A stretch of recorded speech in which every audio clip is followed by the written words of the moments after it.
La poésie peut être définie comme étant la meilleure façon de prendre une plus grande part à la vie, de donner à la vie un sens plus militant.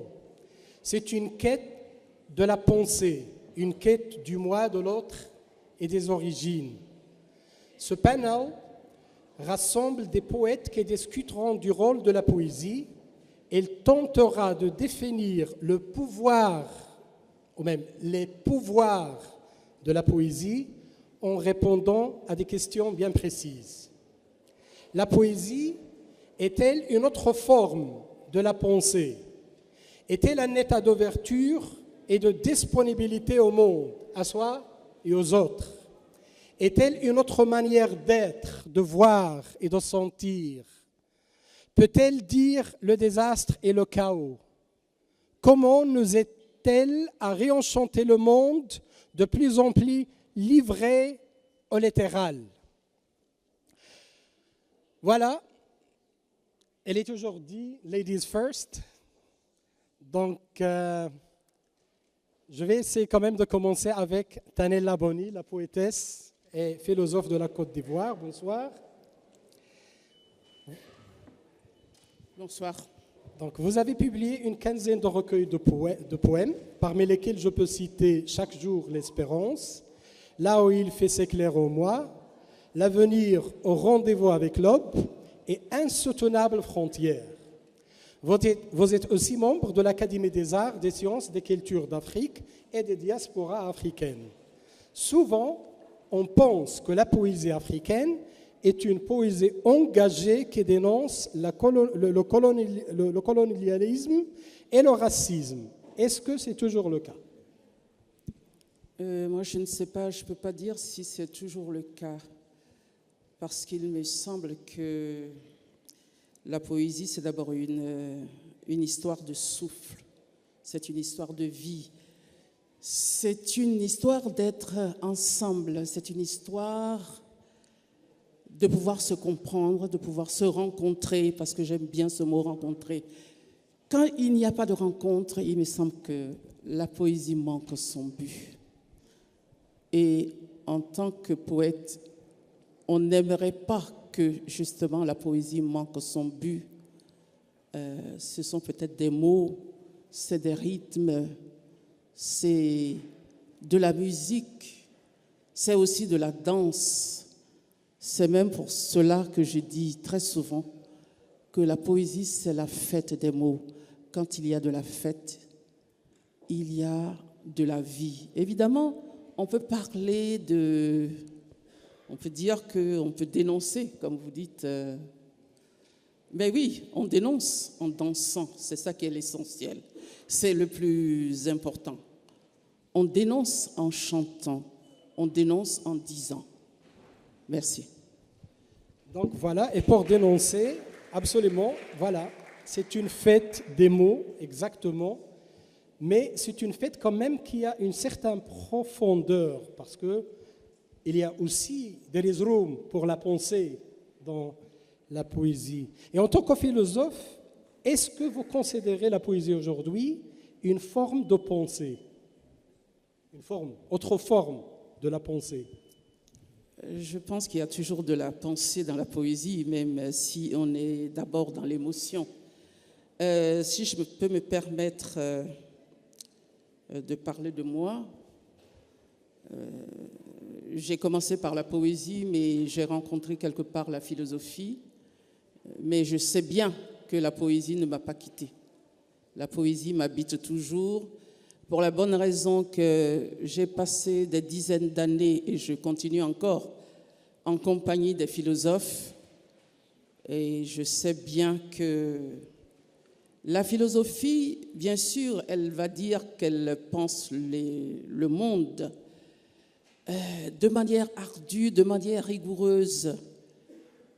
Mais quelque part, il y a comme un écart entre le langage philosophique et le monde que la philosophie a envie de penser. Et il me semble que c'est dans cet écart-là que s'insère la poésie. Dans cet écart, afin que justement le souffle que la poésie, plutôt que la philosophie a perdu depuis le début. Vous savez, comme on dit chez les anciens, bon, nous on étudie d'abord les Grecs et tout, hein. Ça aussi c'est l'héritage de la colonisation. Quand on fait de la philosophie, on commence d'abord par la philosophie grecque et on sait que de ce côté-là, peut-être qu'il y avait au départ comme une alliance entre la philosophie et la poésie. Et petit à petit, déjà chez Platon, on voit bien comment il va traiter les poètes, hein. Il va les chasser de la cité, comme il dit, parce que le langage de la philosophie a besoin de rigueur, a besoin de dire les choses telles qu'elles sont. La philosophie veut chercher la vérité. Mais est-ce que la poésie cherche la vérité? La poésie ne cherche pas la vérité. Comme j'ai dit, la poésie, c'est d'abord une question de souffle, une question de se sentir bien dans un monde qui soit justement un monde pour soi, mais aussi un monde pour l'autre, et essayer de voir comment justement les frontières peuvent être des espaces de rencontre et non pas toujours des espaces de séparation et non pas des murs, on l'a déjà dit ici. Parce que tant qu'il y a des murs, à partir de ce moment-là, je crois qu'il y a quelque chose qui ne va plus. Chacun cogne donc contre ce mur-là et on se dit, on est en train de mourir là. On ne respire plus, il n'y a plus d'inspiration, le chaos n'est pas loin. Mais la poésie aussi dit, justement, elle est là pour dire ce chaos. Pour dire ce chaos et pour penser, parce que je reviens toujours à cette relation entre la poésie et la pensée. Et pour vous, quand même, pour parler un peu de cette relation, vous étiez obligé de revenir à la période grecque.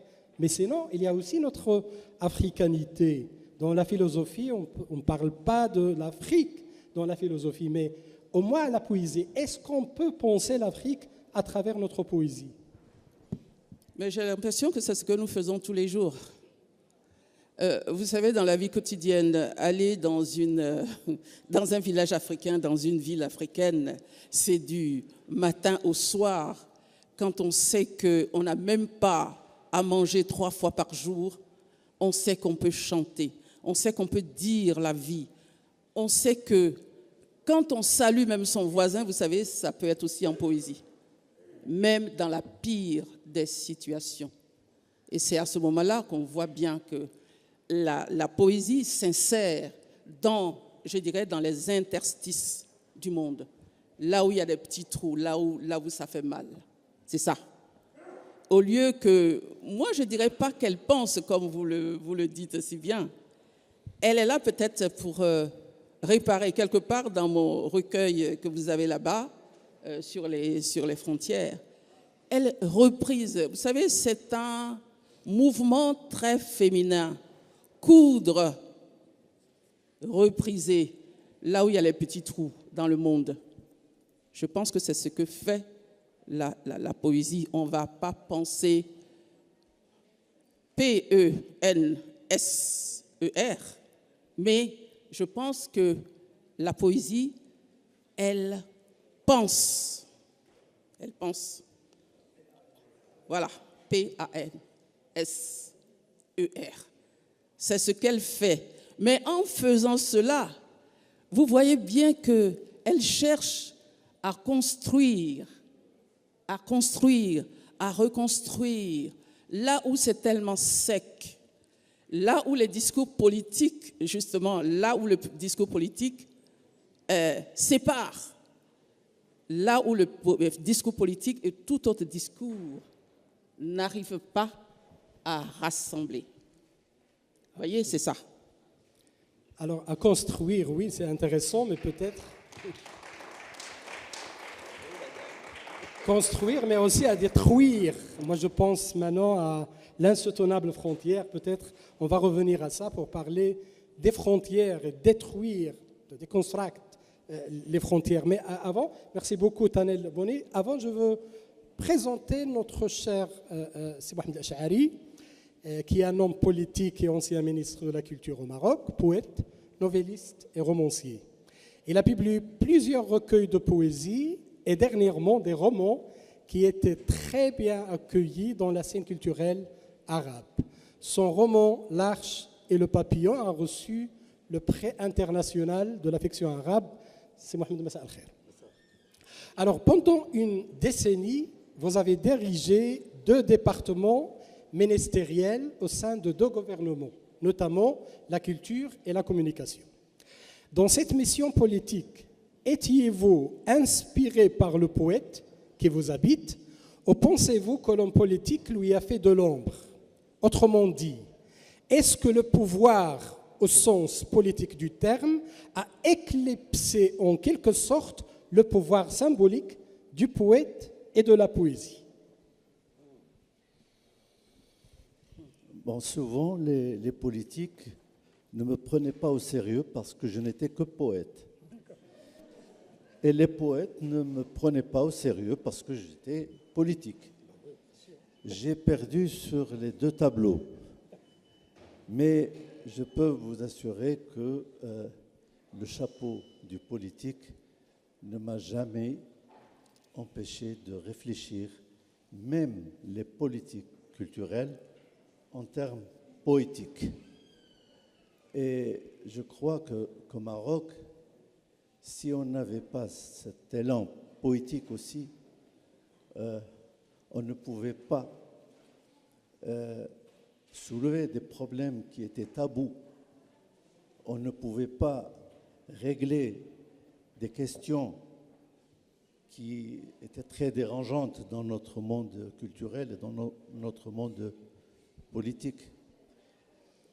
Dans des départements comme le département de la culture, on est souvent confronté à des difficultés énormes dans un pays comme le nôtre qui a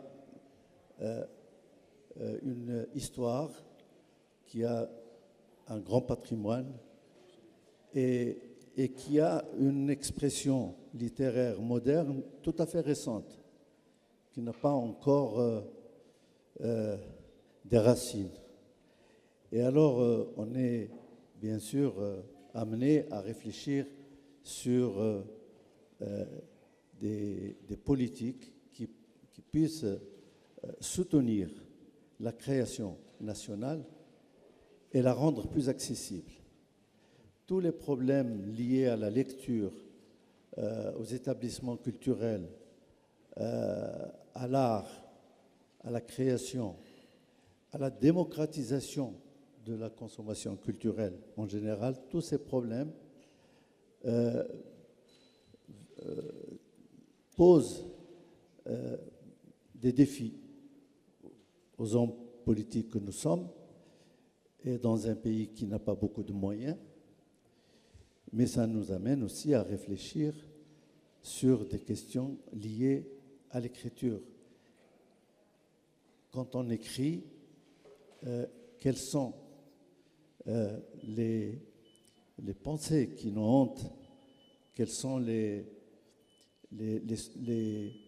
préoccupations esthétiques qui nous guident, quel est le monde que nous voulons créer à partir de la poésie et quel est le monde auquel nous devons résister par la poésie.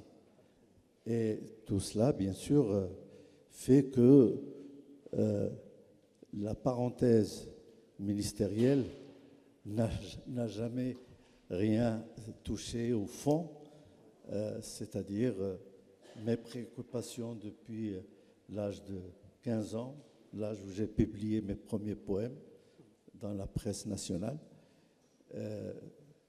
Toujours ce souci de réfléchir à la langue que j'utilise, qui est la langue arabe, et qui n'est pas une langue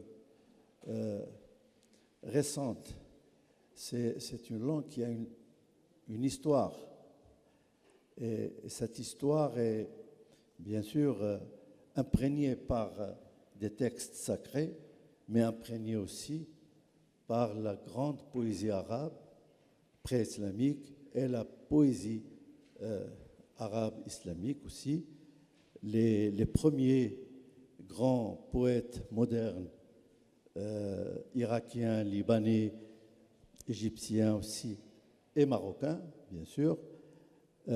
Et cette langue nous pose des tas de questions auxquelles nous sommes aujourd'hui confrontés.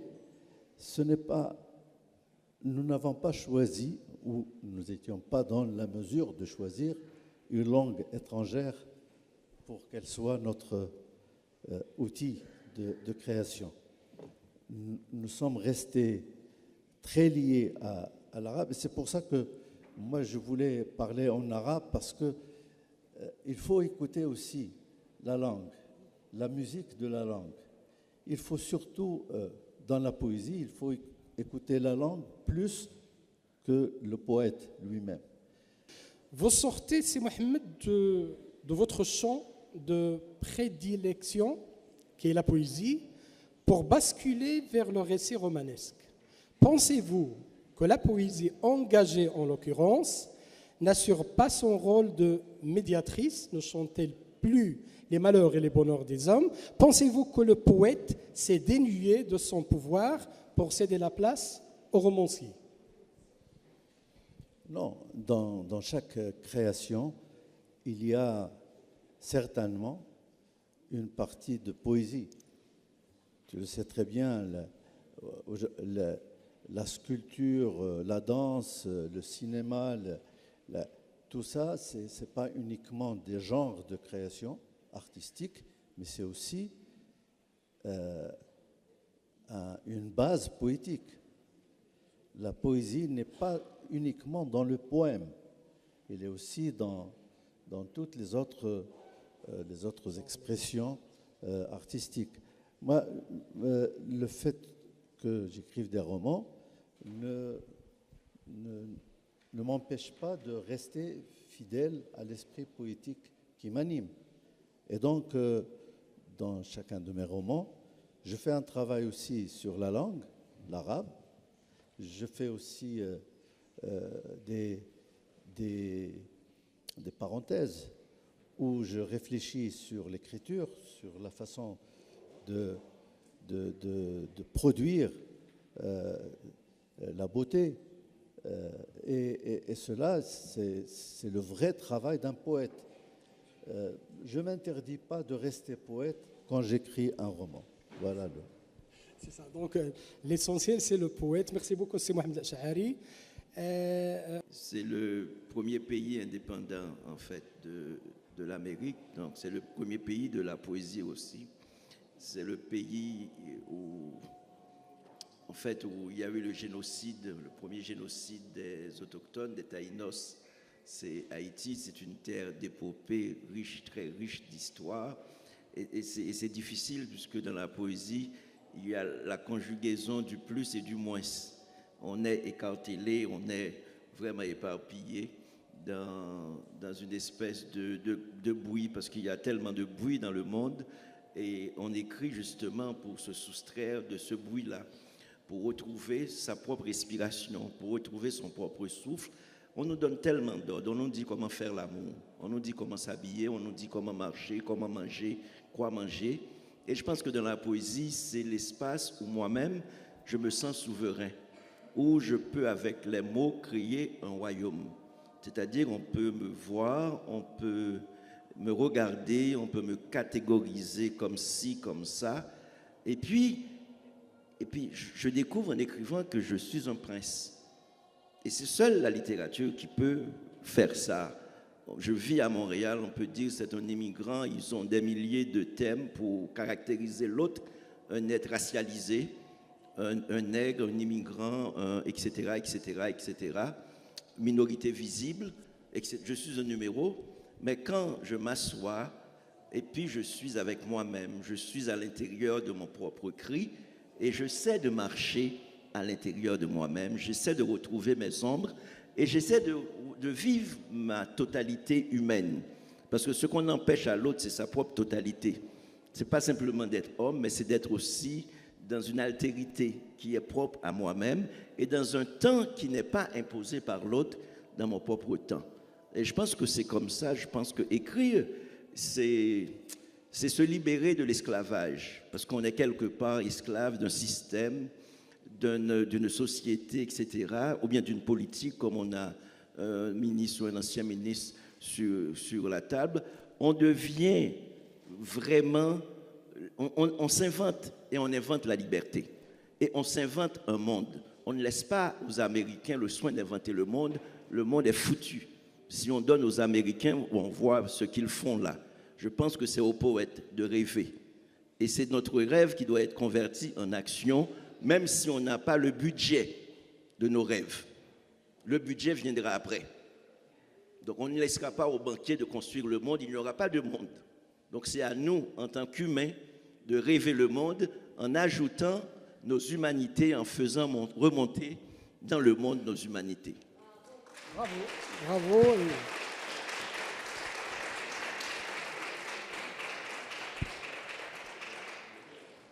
Bravo et merci de m'avoir corrigé. En fait, I need to learn more about Haïti. Mais de toute façon, ce qui m'intéresse, c'est que vous êtes quand même originaire d'Haïti et vous êtes parmi nous au Festival du livre africain de Marrakech. Quelle est votre part d'africanité ? Ça vous arrive aussi de la réclamer dans votre poésie? En fait, j'ai tout perdu. Et en même temps, comme j'ai tout perdu, je suis un être déraciné. Quand je suis à Gorée, je suis au Sénégal, je regarde, je dis, c'est là d'où je viens. Et je vis dans la nostalgie de moi-même, dans la nostalgie de mes ancêtres, dans la nostalgie de ce que je suis. Donc, je suis un être qui vit avec ses ancêtres. Donc, mais il y a beaucoup de peuples qui ont tout perdu. La majorité des peuples dans l'humanité ont tout perdu. Moi, je pense ils ont perdu aussi leurs archives. Ma langue n'est pas ma langue. Mon nom, je m'appelle Rodney. Un Haïtien ne peut pas s'appeler Rodney. Saint-Éloi. Non, pas du tout. Je suis né à Cavaillon. Quand j'arrive en France, j'ai dit Cavaillon. Ils me disent, ah, Cavaillon. Je suis suspect. Donc, et mon nom, Rodney, c'est américain, un général américain, Saint-Éloi. C'est un colon français. Vous voyez, je suis un être éparpillé et le rapport à la relation aussi aux choses est différente. Quand j'ai édité Rita Mestokosho, qui est une poète inou, et qui vous parle et qui dit « Mon peuple écrivait des millions de livres éparpillés sur le territoire, des encyclopédies de rivières, des dictionnaires de montagnes, des géographies de forêts. » Et c'est important, parce qu'en fait, on pense que l'écriture, c'est dans une espèce de modernité qu'on est en train d'inscrire nos corps et nos imaginaires. Et voilà que Rita nous amène à des territoires inexistants. Elle rentre avec nous à l'intérieur des terres, elle nous parle le langage des rivières, elle nous parle de ces dictionnaires qui ne sont que des montagnes. Et si l'écriture n'était que ça, et si la géographie était la géographie des forêts et non pas les autoroutes que l'on est en train de construire avec nos impôts et avec notre sang. Donc peut-être qu'on aurait un autre monde, peut-être qu'on pourrait écouter les oiseaux, peut-être qu'on pourrait en fait établir une autre relation avec nous-mêmes, avec la nature, avec le désert, avec la vie et avec tous les vivants. En fait, je pense que ce qui est nécessaire, urgent et fondamental avec la poésie, c'est que ça révèle tout ce qui est vivant en nous. Et quand je lis, par exemple, Emily Dickinson qui dit « c'est comme si la mer s'écartelait pour, en fait, créer une mer nouvelle ». Donc, je suis dans une magie. La mer s'écarte. Et pourquoi? Pour créer une nouvelle mer. Donc je pense qu'il y a toujours cette forme d'invention, de réinvention, et qui est faite pas parce qu'il y a de l'argent, mais c'est parce qu'il y a des horizons à repousser. C'est parce qu'il y a des montagnes, il y a des rivières, et nous, en tant qu'humains, en tant qu'êtres humains, nous sommes vivants parmi les autres vivants, ni supérieurs ni inférieurs, mais nous sommes en relation avec les autres. Là, je vous applaudis.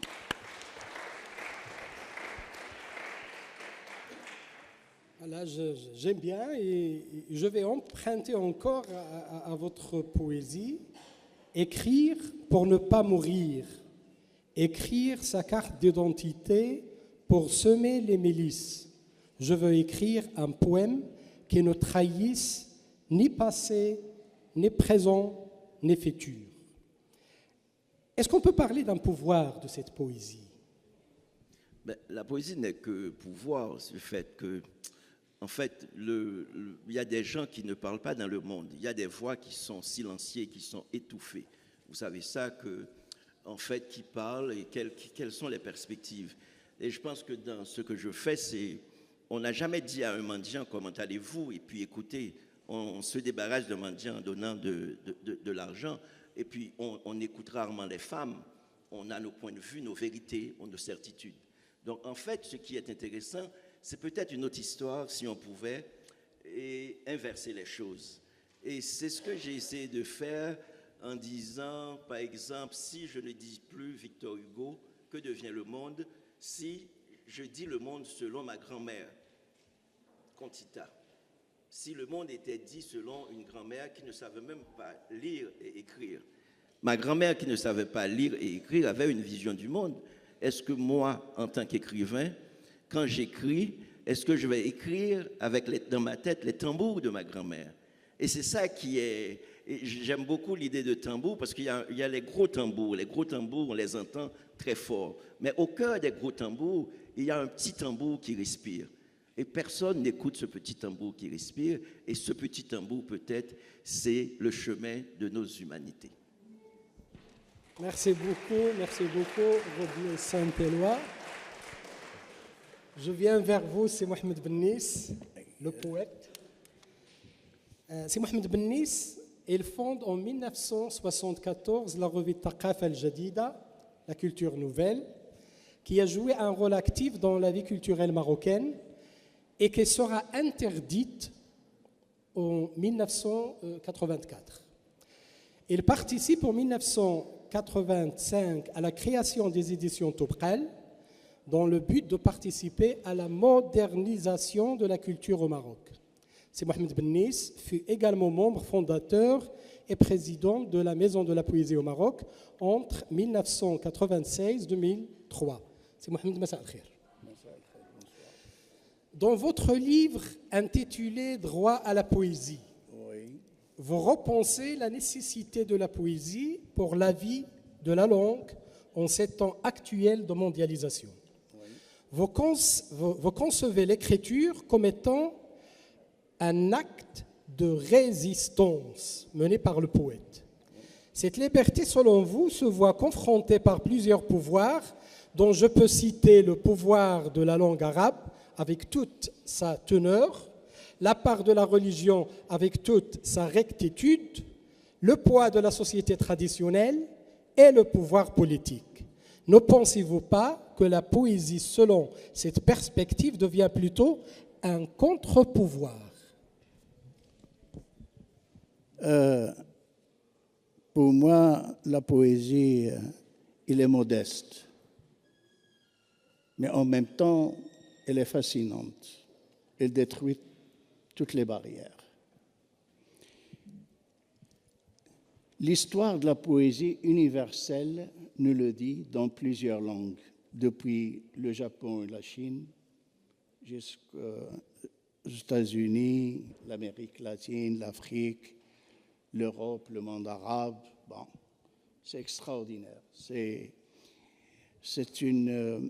un chant universel qui a donné à l'humanité vraiment un certain espoir dans ce qui est beau dans la vie, mais en même temps dans ce qui est beau dans la résistance, toutes les résistances à travers l'histoire.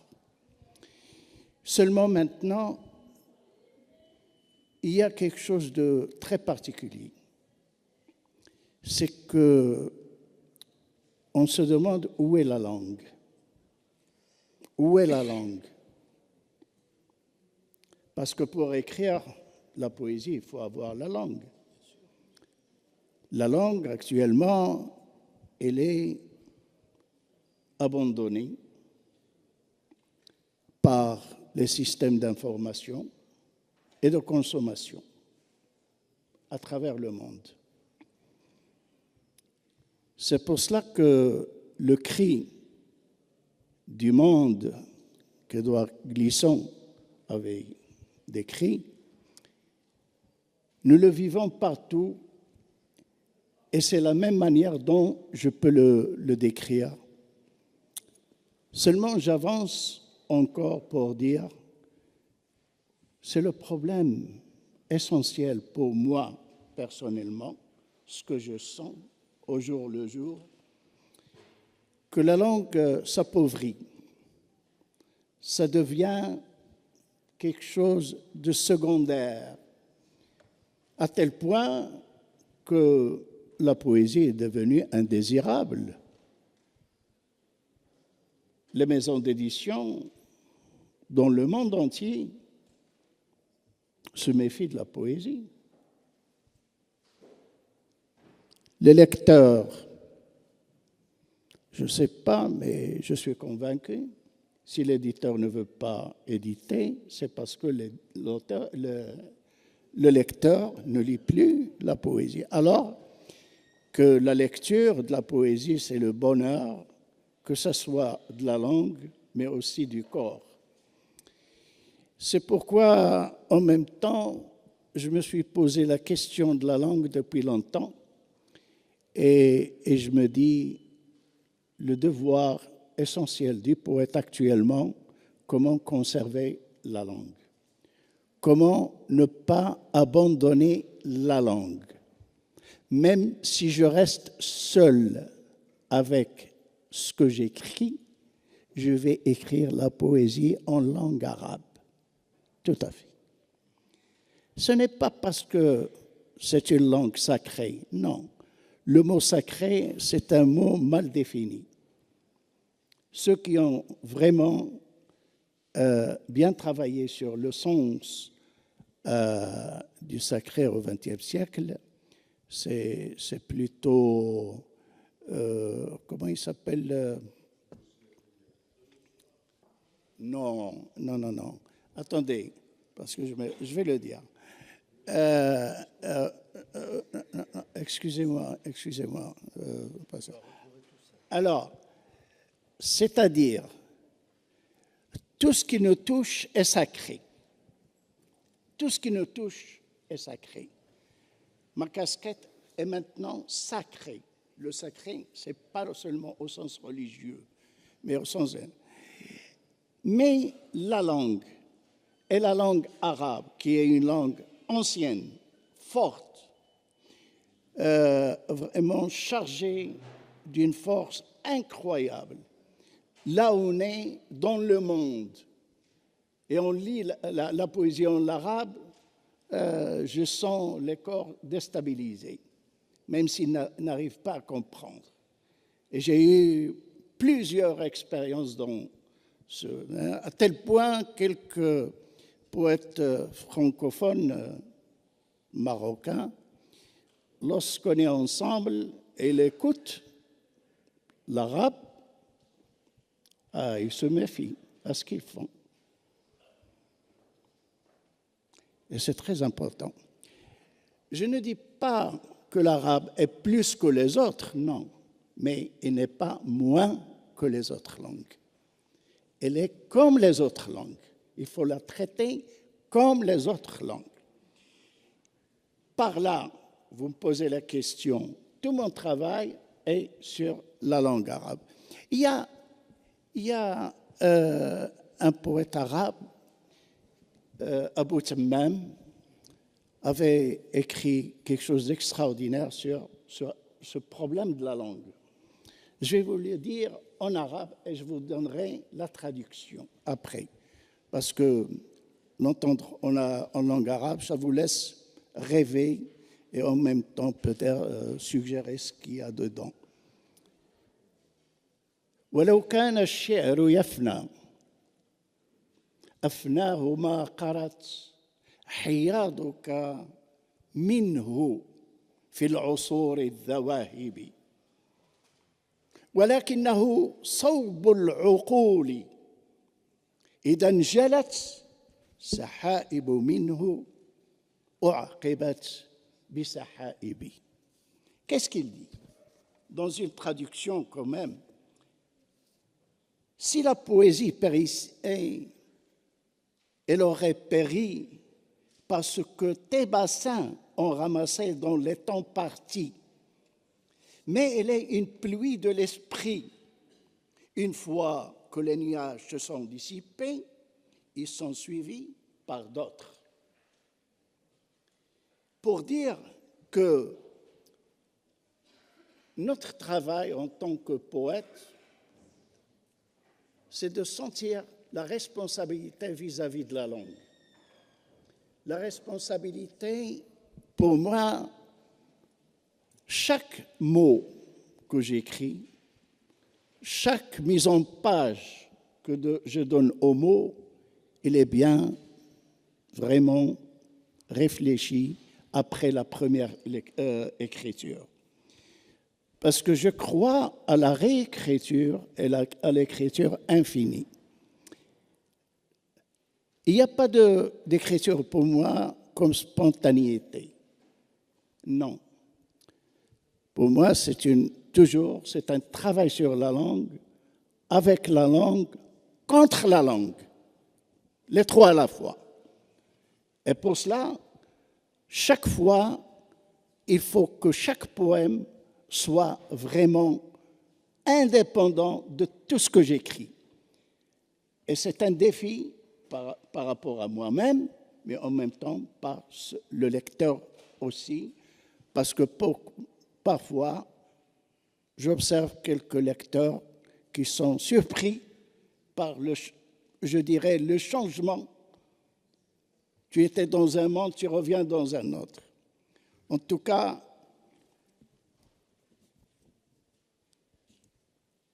mon dernier recueil, il est intitulé Réveil, l'éveil du silence. C'est-à-dire que nous avons besoin de beaucoup de silence pour écouter ce monde où nous vivons. Il ne faut pas être vraiment, comment dirais-je,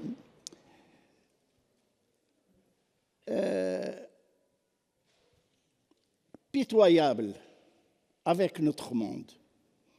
Il faut être exigeant à tel point que le poète, il est féroce avec lui-même pour donner l'essentiel dans la langue et dans l'humain en lui-même qu'il partage avec tous les humains et dans toutes les langues. Voilà pour moi ce que je pense. Bravo. Moi, j'aime bien cette pluie de l'esprit d'Abou Temmam. Ce que j'adore plus, c'est que cette pluie de l'esprit, la poésie, la pluie de l'esprit, elle tombe dans le corps du poète.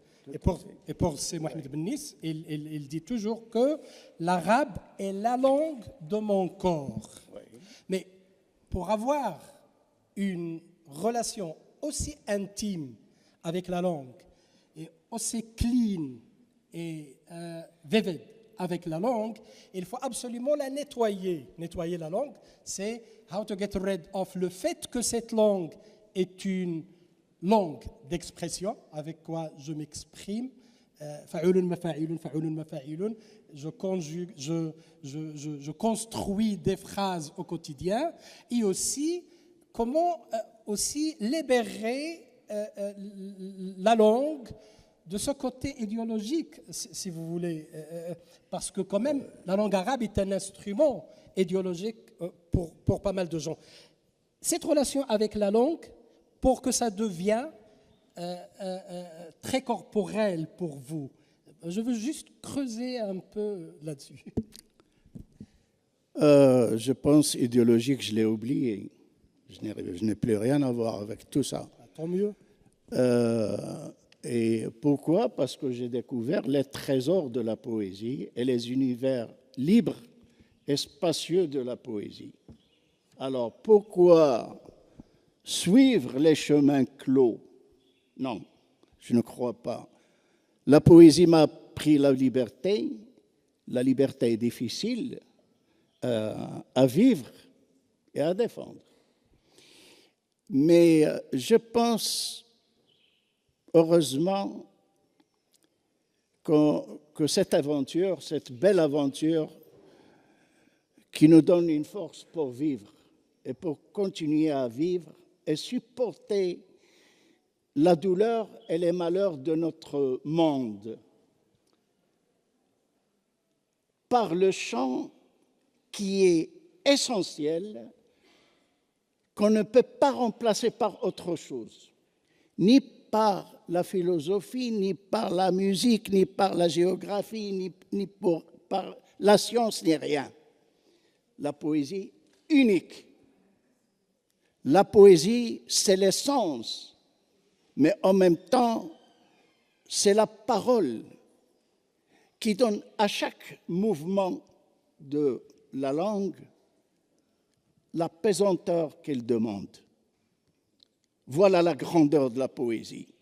Et je pense que les philosophes du XXe siècle ne sont pas trompés, à commencer par Heidegger, lorsqu'il a fait de la poésie, de l'étude de la poésie, le moyen pour déconstruire la philosophie.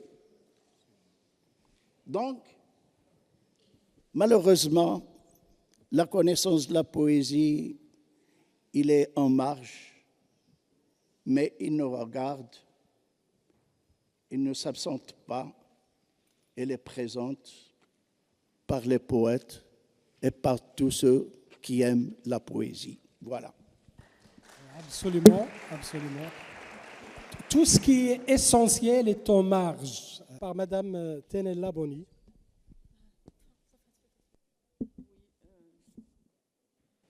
Je pense que par temps de détresse, je commence par là parce que c'est vraiment très important, la poésie est plus vivante que jamais. Elle ne disparaît pas, je crois qu'on l'a dit. Et ce qu'on oublie aussi, c'est qu'elle peut ne pas être justement toujours écrite. Quelqu'un a parlé ici des nouvelles formes de poésie. Moi, je vous invite à venir dans quelques capitales africaines aujourd'hui. Je cite le cas d'Abidjan, je peux citer aussi d'autres villes. Certaines formes de poésie comme le slam sont véritablement vivantes et animent. Donc, pas seulement les palaces, mais aussi les hameaux les plus reculés, les bidonvilles, etc. Ça veut dire que la parole poétique, elle se métamorphose. Elle peut prendre toutes les formes. Et la langue, elle s'invente tous les jours. C'est pas la langue française, la langue du colon. C'est pas ça. Ce n'est même pas non plus toutes les langues, parce que si je prends le cas de la Côte d'Ivoire, c'est un pays dans lequel il y a près d'une centaine de langues. Ce n'est pas justement ces langues-là. Les jeunes inventent leur propre langue. Et je pense que c'est cela qui est le plus important. On invente sa propre langue parce qu'on a envie de continuer à respirer, parce qu'on a envie, on veut résister. On veut faire comme si les discours politiques qui nous engluent n'existent pas. Évidemment, on dira, on fait la politique de l'autruche. Ce n'est pas cela. C'est une manière de pouvoir marcher et de créer son propre chemin et d'apporter peut-être une petite lumière aussi à celles et ceux qui n'ont pas de voix. Moi, j'y crois. C'est même pour cela que je vous invite à venir au festival que je commence à organiser à Abidjan et qui s'appelle Poétical. Ben, bravo et bon vent pour Poética. Rodney Saint-Éloi.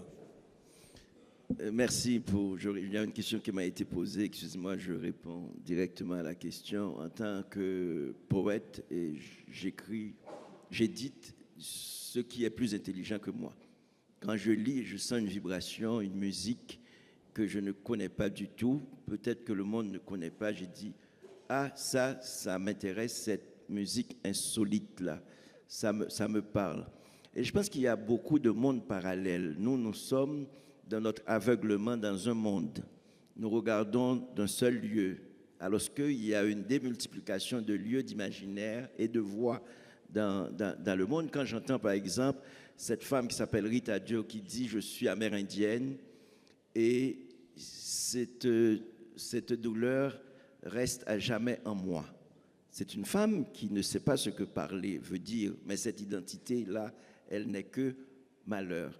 Quand je vois de jeunes femmes, de jeunes hommes qui sont des réfugiés et qui arrivent et on pense que ce sont des êtres déchets, et ces êtres-là ont une voix aussi, une voix silenciée. Il y a beaucoup de paroles, il y a beaucoup de monde, en fait, qui ont des récits, qui ont des histoires, qui ont des formes pour le dire aussi, et auxquelles on n'est pas habitué. Et ça me fait rire quand je vois souvent, on parle de détresse, et puis souvent c'est lié à l'Occident, et je me dis tant mieux, si l'Occident est en détresse, il y a d'autres zones du monde. C'est peut-être un petit village d'Haïti où des jeunes sont debout, en train avec leur tambour, avec leur voix, en train de slammer et d'avancer. Et comme le travail d'un ami, capitaine Alexandre, qui est en train de slammer, je suis bien content d'être là parce que, en fait, il y a d'autres formes de poésie, d'autres formes de regard sur le monde. Quand capitaine Alexandre écrit dans la vie poème, le temps dira ce que demain sera. Et combien d'instants il nous reste à mourir encore avant le recommencement de la vie vécue, la vie qui bat des ailes dans les jeux des enfants, la vie qui brûle intense dans les yeux des amants. Souviens-toi. On oublie trop. Je pense qu'il y a tout un poème en nous, tout un poème autour de nous qui nous fait nous rappeler que simplement nous sommes des êtres humains. Et la poésie, madame, merci pour ton manifeste, merci pour ta voix. La poésie ne mourra pas. Tant que nous serons debout, la poésie ne mourra pas. Merci. Merci beaucoup. Merci Rodney Saint-Éloi. C'est Mohamed Ash'ari. Tout à l'heure, mon ami Mohamed Benis disait que la poésie est fascinante, mais modeste. Et c'est vrai, il faut arrêter de demander à la poésie de nous expliquer le monde ou de trouver remède à nos détresses. Elle n'a pas ces fonctions, elle est très modeste. Elle est là pour éveiller nos attentions, éveiller nos corps, nos âmes, éveiller, je vais paraphraser encore une fois Mohamed Benis, pour éveiller le silence. Les silences sont très importants. Il faut les voir, il faut les sentir, il faut les lire. Et ça expliquerait beaucoup de choses dans notre vie. Et moi, je suis convaincu que malgré les problèmes d'édition, les problèmes de lecture, les problèmes de circulation de la poésie dans le monde aujourd'hui, malgré tout cela, le besoin de poésie ne fait que grandir. Et ce besoin, ce n'est pas les poètes qui le créent, c'est la vie qui le crée. Et elle restera toujours là. Elle exprime, bien sûr, nos visions du monde, mais il nous aide à partager nos visions du monde. Parce que souvent, ces visions-là, quand ils sont vécus comme étant un enclos, ils conduisent souvent à des détresses beaucoup plus profondes que les détresses que nous vivons actuellement. Merci. Merci beaucoup, c'est Mohamed Ash'ari. Moi, j'ai essayé quand même de ne pas rentrer dans tout ce débat socioculturel, parler de l'édition, la distribution, le livre, les médias et tout cela, pour rester dans l'essentiel. J'ai des poètes et c'est la voix du poète, with capital P, qui m'intéresse davantage. C'est Mohamed Benis. Oui,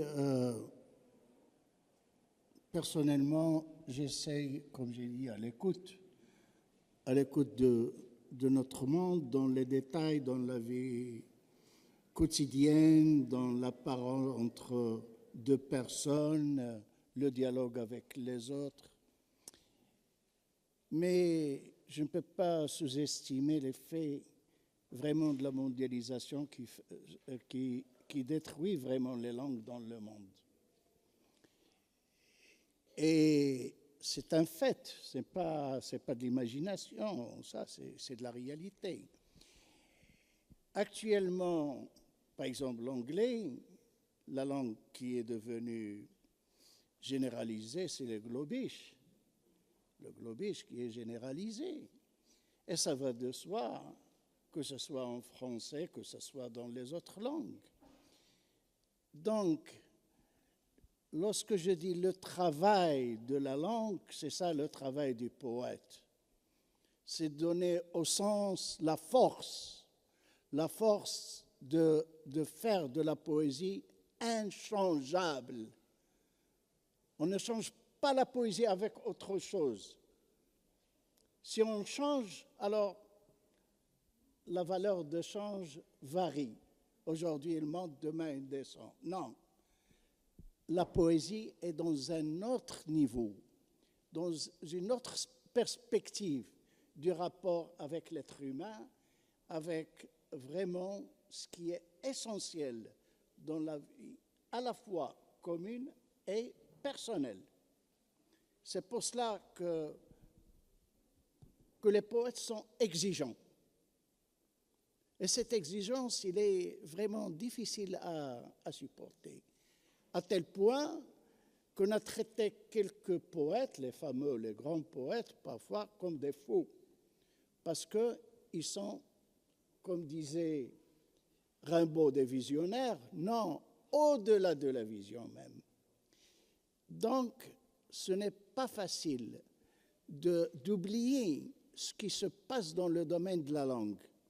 Et en même temps, les remèdes ne sont pas ailleurs, ils sont dans le poète, c'est-à-dire dans le travail de la poésie qui fait du poète et de la poésie une pratique nécessaire pour notre humanité. Humanité commune partout dans le monde.